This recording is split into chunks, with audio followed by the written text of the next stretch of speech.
और उसके बाद ये जो इंपोर्टेड क्राइम मिनिस्टर आया साजिश के तहत, बैरूनी साजिश, और यहां हैंडलर जो लेके आए। अब ये देखें, ये मैंने सारी दुनिया फिरा हूं, अपनी मेरी उम्र जितनी हो गई सारी दुनिया देखी है। मैंने कभी किसी प्राइम मिनिस्टर को ये बातें नहीं करते देखा जो इसने यूनाइटेड नेशंस का जो सेक्रेटरी जनरल अभी आया हुआ था एंटोनियो गुटेरेस, उससे पैसे मांग रहा था, उसे पैसे मांग रहा था। जरा ये सुने वो क्या कहता है। General Secretary, and I assure you, whatever support we get from your institution and through your institution, I give you my word of honor, along with all these ladies and gentlemen sitting on this table, ministers, general officers, government officials, ladies and gentlemen, that every penny we get from you or from wherever, we will spend it most transparently and in the interest of the suffering humanity. Thank you. एक minute, अब मैं उर्दू में तर्जमा कर रहा हूं इसका। चकवाल, ये उर्दू में तर्जमा सुनो। वो ये कह रहा है कि सेक्रेटरी जनरल साहिब, आप जो भी हमें पैसा देंगे या आप जो भी दुनिया से हमें पैसा इकट्ठा करके देंगे, मैं आपको यकीन दिलाता हूं कि वो हम पैसा चोरी नहीं करेंगे, दयानतदारी से खर्च करेंगे लोगों पे। अब शहबाज शरीफ, तुम इस मुल्क में तो ड्रामे करते रहे, शोबाजियां करते रहे, इश्तिहारों के अंदर तरक्की भी तुम्हारी होती रही, अरबों रुपया कौम ने खर्च किया, कौम का पैसा, टैक्स का पैसा आपने खर्च किया अपने इश्तिहारों में कि पंजाब स्पीड और जो भी आपने ड्रामे किए।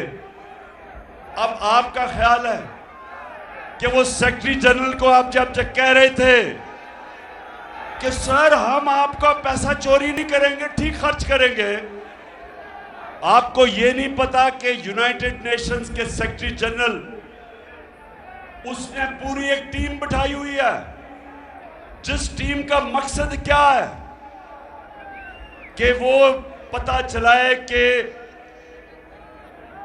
गरीब मुल्क गरीब क्यों हो रहे हैं और अमीर मुल्क अमीर क्यों हो रहे हैं। इसको कहते, एक पैनल मायशत के एक्सपर्ट्स, माहिरीन को बिठा के उन्होंने ये रिसर्च करवाई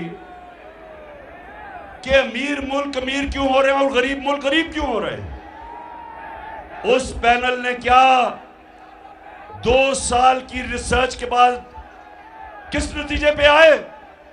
उन्होंने कहा कि अमीर और गरीब मुल्क में फासले एक वजह से बढ़ रहे हैं कि गरीब मुल्कों के प्राइम मिनिस्टर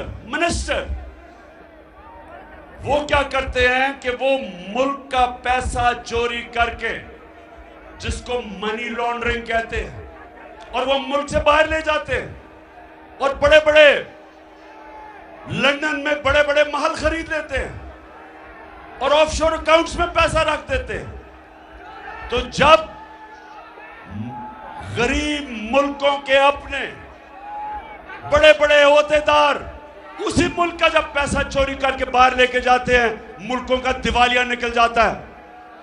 वो सेक्रेटरी जनरल को खुद पता है इस चीज का कि 60% चकवाल 60% जो पाकिस्तान के वजीर बनाए हुए हैं वो जमानत पे हैं, उनके करप्शन के केसेस हैं, वो जमानत पे बैठे हुए हैं। तो वो किस मुंह से तुम्हें पैसे देगा? कभी चोरों को भी कोई पैसा देता है? उसको पता है कि तुम्हें और तुम्हारे बेटे को सजा होने वाली थी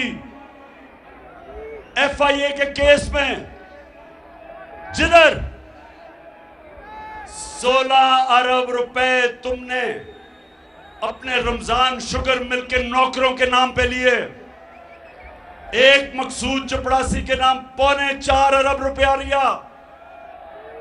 4.25 अरब रुपया मकसूद चपड़ासी, जिसकी तनख्वाह 15,000 रुपए थी, और वो मकसूद चपड़ासी भी आते साथ ही तुम्हारे मर गया। 3 और गवाह भी मर गए, सब हार्ट अटैक से मर गए। और फिर डॉक्टर रिजवान जो FIA का इन्वेस्टिगेट कर रहा था, वो भी हार्ट अटैक से मर गया। तो उस सेक्रेटरी जनरल को सारा पता है, वो तुम्हें इसलिए आज दुनिया पैसे नहीं दे रही। इतना बड़ा सानिया हुआ पाकिस्तान में, क्यों दुनिया पैसे नहीं दे रही? क्योंकि दुनिया को पता है कि इस वक्त बैरूनी साजिश के तहत मुल्क के ऊपर डाकुओं को बैठा दिया है, चोरों को बैठा दिया है। कोई चोरों को पैसा नहीं देता। और आपको मैं आज बता रहा हूं, 8 घंटे के अंदर इसी कौम ने 14 अरब रुपया हमें दिया टेलीथॉन में मुतासरीन के लिए, क्योंकि उनको पता है कि इमरान खान के पास पैसे नहीं, उसके पास प्रॉपर्टीज नहीं, उसके बाहर, और जो भी इमरान खान का बाहर था सब बेच के आज पाकिस्तान ले आया, या चोरी करके पैसा बाहर लेके जाए। कौन आपको पैसा देगा? और यही नहीं, चकवाल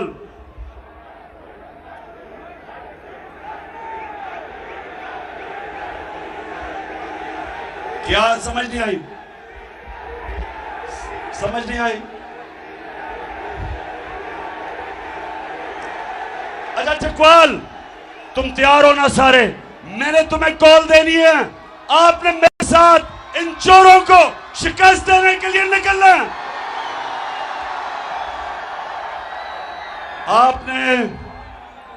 आपको क्रिकेट के उन्होंने, जिस जमाने में मैं क्रिकेट खेलता था, आपको क्रिकेट के उन्होंने थोड़े से शॉट्स दिखाए। नौजवानों मेरी बात सुन लो, नौजवानों आपके लिए, मैंने अपनी 20 साल इंटरनेशनल क्रिकेट खेलने के बाद सबसे बड़ा सबक क्या सीखा?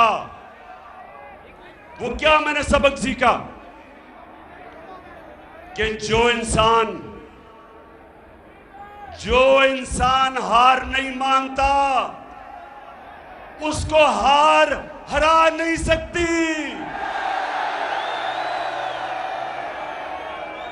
हारता इंसान तब है जब वो हार मान जाता है, और इमरान खान ने जिंदगी में कभी हार नहीं मानी। इन्होंने जब मुझे बैरूनी साजिश के तहत मेरी जब गवर्नमेंट गिराई, तो ये समझे कि इमरान खान चुप करके बैठ जाएगा, कहेगा जी अच्छा अगली इलेक्शन की इंतजार करूंगा। इनको ये पता होना चाहिए था कि इमरान खान अपने पैर पे खड़ा होके इस मुल्क की, अगर इस मुल्क की क़यादत पे पहुंचा था तो अपने पैर पे खड़ा होके पहुंचा था। वो किसी एस्टेब्लिशमेंट की नर्सरी के अंदर नहीं पाला गया था। वो नवाज शरीफ की तरह जनरल जनानी के घर पे सरिया लगाते लगाते नहीं चीफ मिनिस्टर और प्राइम मिनिस्टर बना था। 22 साल मेहनत की। थोड़े से लोग थे मेरे साथ, मैं याद है पहली दफा 26 साल पहले चकवाल आया, थोड़े से लोग थे, थोड़े 10, 15, 20, 50 लोग से शुरू किया। अपनी इस मुल्क में लोगों के पास घर घर गया, सारे मुल्क में फिरा, अपनी कौम को समझाने की कोशिश की कि मेरे नबी सल्लल्लाहु अलैहि वसल्लम ने जब मदीना की रियासत बनाई तो उसकी बुनियाद रखी अदल और इंसाफ पे। इसलिए मैंने अपनी जमात का नाम रखा इंसाफ की तहरीक, क्योंकि कोई माशरा इंसाफ के बगैर ऊपर नहीं आ सकता। इसलिए हजरत अली रज़ियल्लाहु ताला ने कहा था कि कुफर का निजाम चल जाएगा, लेकिन जुल्म का निजाम नहीं चल सकता, नाइंसाफी का निजाम नहीं चल सकता। ये निजाम मेरे नबी सल्लल्लाहु अलैहि वसल्लम, दुनिया के सबसे अजीम लीडर ने क्या कहा कि वो कौमें, चकवाल ये जरा आज मेरी बड़ी गौर से आपने बात सुननी है, क्योंकि उसके बाद मैं तहरीक में निकलने लगा हूं। मैं ये कभी इन चोरों को तस्लीम नहीं करूंगा, कभी मैं इन चोरों को तस्लीम नहीं करूंगा। जब तक मेरे में खून है मैं इनका मुकाबला करूंगा, और जो भी इनके पीछे समझ रहे हैं कि ये कौम चोरों को तस्लीम करेगी, उनका भी मुकाबला करूंगा, कभी हार नहीं मानूंगा। मेरे नबी सल्लल्लाहु अलैहि वसल्लम ने कहा था, चकवाल नौजवानों, ये आपके लिए खास तौर पे मेरा काम है आपकी तरबियत करना। मैं आपका बाप की तरह हूं, और मैं जिस तरह अपने बेटों को समझाता हूं कि आपके सामने दो रास्ते हैं। जब आप नमाज पढ़ते हैं तो सिर्फ अल्लाह से आप मांगते हैं वो रास्ता